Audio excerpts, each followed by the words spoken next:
नमस्कार साथियों, एक बार फिर मैं दीपंकर समझदार, चार्टर्ड अकाउंटेंट, आपका दोस्त और business growth associate. Finance business में बहुत बड़ा और सबसे बड़ा प्रॉब्लम रहता है ट्रांसपेरेंसी का, और ओनर को पता नहीं रहता कि कहां कहां से पैसे चले जा रहे हैं। तो प्रॉब्लम थोड़ा सा शिफ्ट हो जाता है। क्या शिफ्ट हो जाता है? ये जो ट्रांसपेरेंसी क्यों नहीं रहती? क्योंकि उनके पास ऑटोमेशन नहीं रहता, उनके पास सॉफ्टवेयर नहीं रहता, उनके पास डॉक्यूमेंट और रिकॉर्ड उस तरीके से नहीं रहते कि जब जब उनको चाहिए वो चेक कर सके। और उनको बिजनेस रन करने के लिए ये बहुत ज्यादा इंपॉर्टेंट है। और एक चीज बता दूं कि जैसे ही उनको लगता है कि नहीं, मुझे सॉफ्टवेयर लेने की जरूरत है अकाउंट खोलने के लिए, लोन अकाउंट खोलने के लिए, उनको प्रिंट देने के लिए, वो ये खोजते हैं कि कहीं से भी कोई भी सॉफ्टवेयर मिल जाए। उनको चल जाता है, सॉफ्टवेयर लगा के देखते हैं, पैसा जो भी बोलता है देना शुरू कर देते हैं। लेकिन बाद में बहुत बड़ा प्रॉब्लम आता है, सॉफ्टवेयर वाला छोड़कर चले जाते हैं। और सॉफ्टवेयर में अगर कोई भी गड़बड़ी छोड़कर चला गया तो बिल्कुल वो एम्ब्रेस कर लेता है। उस एम्ब्रेस का मतलब ये हो गया कि वो मान लेता है अपनी गलती, और किसी में ज्यादा कुछ करना हो, किसी में कम कुछ करना हो तो बहुत वल्नरेबल रहता है। लोग आराम से फायदा उठा सकते हैं सॉफ्टवेयर वाले। मैं आपको छोटा सा एग्जांपल देता हूं कि हमारे एक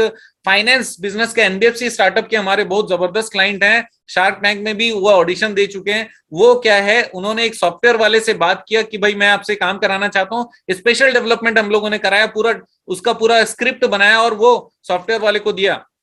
और उससे पहले, जैसे कि मेरा आदत है, मैं डॉक्यूमेंटेशन करने की बात करता हूं, तो मैंने डॉक्यूमेंटेशन का पूरा रिक्वायरमेंट और उसका फॉर्म फॉर्मेट सारा बनाकर अपने क्लाइंट को दिया।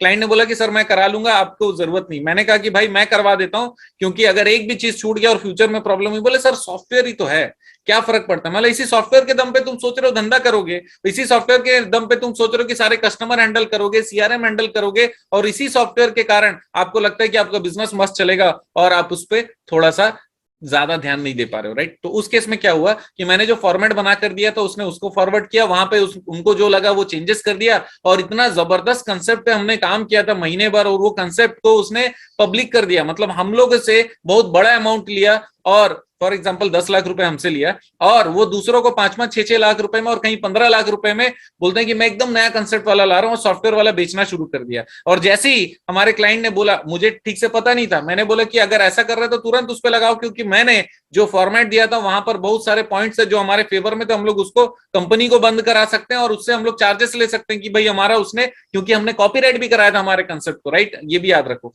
तो अब क्या हुआ कि वो वहां पर उन्होंने जब साइन किया फाइनली, तो मेरे क्लाइंट ने उसको प्रूफ रीडिंग नहीं किया और उसने कुछ पॉइंट्स हटा दिए थे ऑलरेडी, और ये इनको सहना पड़ गया, राइट? अब सहना पड़ गया। अब क्या किया, अब हम लोगों ने फिर एक और जन से लिया, फिर वो डॉक्यूमेंटेशन मैंने किया, और उसके बाद में जाकर अभी बहुत अच्छे से काम कर रहे हैं, और पहले से ज्यादा अच्छे कंसेप्ट में काम कर रहे हैं। लेकिन सीखने वाली बात यह है कि आपको अगर सॉफ्टवेयर लेना है तो सॉफ्टवेयर में पूरा एग्रीमेंट करना पड़ेगा, क्या क्या सर्विसेज उनकी होगी, क्या क्या चीजें होगी, क्या डिस्क्लोज कर सकता है, क्या नहीं कर सकता है। अगर आप रेडीमेड सॉफ्टवेयर ले रहे हो तो उस केस में भी आपका डेटा सिक्योरिटी कैसे रहेगा वो भी लिखे रहे हो। अगर रिस्पॉन्सिबिलिटी सामने वाली की तो वो क्या है, और आपकी रिस्पॉन्सिबिलिटी क्या है, आप कैसे बैकअप लोगे, ये सारी चीजें आप ध्यान रखना। इसके अलावा मोबाइल एप्लीकेशन अगर है तो मोबाइल एप्लीकेशन से अथॉरिटी किसकी, रिस्पॉन्सिबिलिटी किसकी, क्या क्या चीजें दिखनी चाहिए, क्या नहीं दिखनी चाहिए, ये सारा चीज आप शुरू से ही डॉक्यूमेंटेड करके लीजिए, क्योंकि आपका सॉफ्टवेयर के कारण आपका कस्टमर का हैंडलिंग होगा। मोबाइल एप्लीकेशन है तो फिर आपका डिस्क्लोजर, और सामने जितने भी कस्टमर हैं और जितने भी थर्ड पार्टी होल्डर हैं, वो सारे लोगों से आपका कम्युनिकेशन सही होगा। आपके मैसेजेस उसमें जाते हैं, आपके नोटिफिकेशन उसमें जाते हैं। कोई भी चीज अगर उसमें गलती हुआ और तो फिर उसकी जिम्मेदार कौन होगा, और सेफ्टी के लिए क्या क्या चीजें कर सकते हैं, कौन से सॉफ्टवेयर ले सकते हैं, वो सारी चीजों को आप एड ऑन कर लीजिएगा। पहले से रिस्क असेसमेंट कर लीजिएगा, क्योंकि व्यापार में आप अपना पैसा भी लगाते हो और आपके दोस्तों का भी पैसा लगाते हो। कई बार आप डिपॉजिट लेते हो, कई बार आप लोन लेते हो और उस पैसे को लगाते हो, और अगर वो पैसा वापस नहीं आया तो सिर्फ वो आपको परेशान नहीं करेगा, बहुत सारे लोगों को परेशान करेगा। इसी कारण दो चीज सीखने लायक, सबसे पहला सॉफ्टवेयर हमारे लिए तो जरूरी है, ऑटोमेशन हमारे लिए जरूरी है। अगर डेली कलेक्शन का भी काम कर रहे हो तो कम से कम स्मॉल ऑटोमेशन सॉफ्टवेयर आप रखो, जो कि छोटे छोटे सॉफ्टवेयर गूगल में जाते साथ मिल जाएंगे। वो सॉफ्टवेयर लेकर कम से कम उसका ट्रांसपेरेंसी आपके पास रहे। कस्टमर मैनेजमेंट का भी सॉफ्टवेयर ले रहे हो तब भी हर जगह पे एग्रीमेंट करके डॉक्यूमेंट लेने का प्रयास करिएगा, एग्रीमेंट करके सॉफ्टवेयर लेने का प्रयास करिएगा,